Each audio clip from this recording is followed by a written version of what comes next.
বিশ্বনাথ মন্দিরের কাছেই আমাদের হোটেল ছিল। আমাদের হোটেলের নাম তীর্থ গেস্ট হাউস।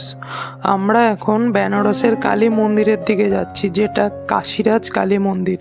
এই কালী মন্দিরটার সম্পর্কে অনেকেই জানেন না, আমার ভিডিও পুরো দেখলে দেখতে পাবেন। এই হচ্ছে বেনারসের মন্দির গেট।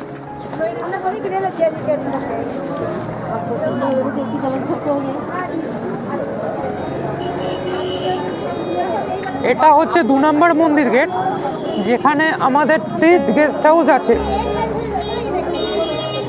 এখানে কিরকম ভিড় দেখুন। মন্দিরে 2 নম্বর গেট থেকে বেরিয়ে ডান দিকে গেলে পড়বে গোধুলিয়া চক। গোধুলিয়া চকে এক নন্দী মূর্তি আছে।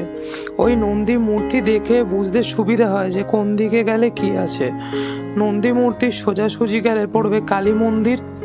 নন্দী মূর্তির বাঁদিকে গেলে পড়বে কাশী চাট ভান্ডার। আর নন্দী মূর্তির ডান দিক দিয়ে আমি যাচ্ছি। আর নন্দী মূর্তির ব্যাক সাইডে হচ্ছে হাইওয়ে, যেখান থেকে বিভিন্ন রুটের গাড়ি ধরা যাবে।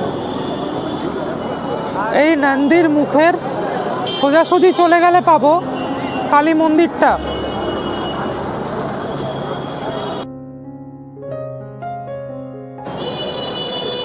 এই ঠিক বেনারসি লেখার উল্টো দিকেই এই কালী মন্দিরটা আমরা পাবো।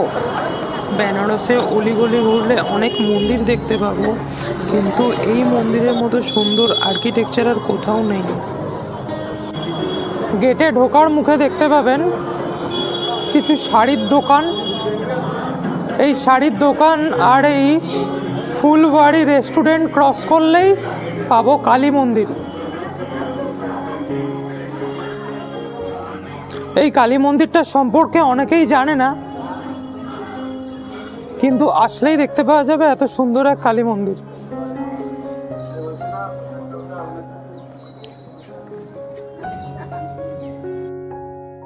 মন্দির ঢুকে দেখতে পাওয়া যাবে ডান দিকে গোয়ালঘর, আর সামনে বিশাল এক সুন্দর কালী মন্দির।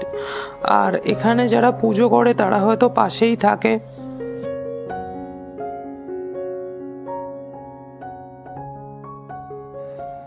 অনেকটা বিশ্বনাথ মন্দিরের মতো সুন্দর আর্কিটেকচার। এত সুন্দর আর্কিটেকচার কোনো মন্দিরেই পাওয়া যায় না।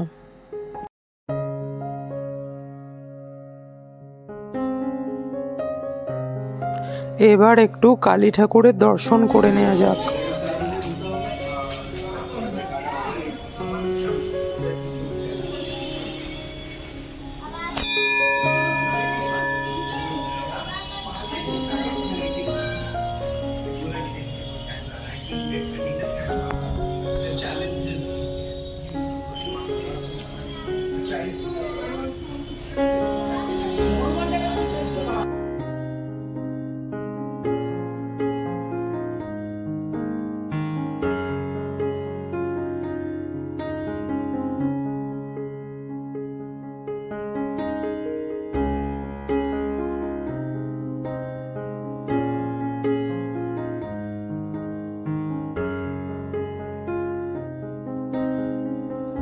কালী মন্দিরের সঙ্গে লাগোয়া এক শিব মন্দিরও আছে, যেখানে নন্দীর মূর্তি আছে।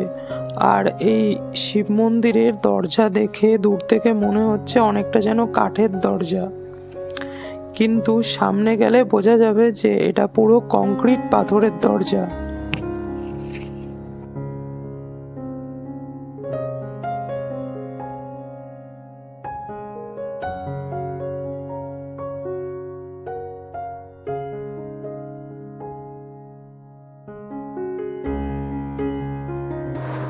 আমার ভিডিও যদি ভালো লাগে তাহলে লাইক এবং সাবস্ক্রাইব করবেন, সাথে বেল আইকনটাও টিপে দেবেন, যাতে আমার নেক্সট ভিডিও পোস্টের সঙ্গে সঙ্গে আপনারা নোটিফিকেশান পেয়ে যান।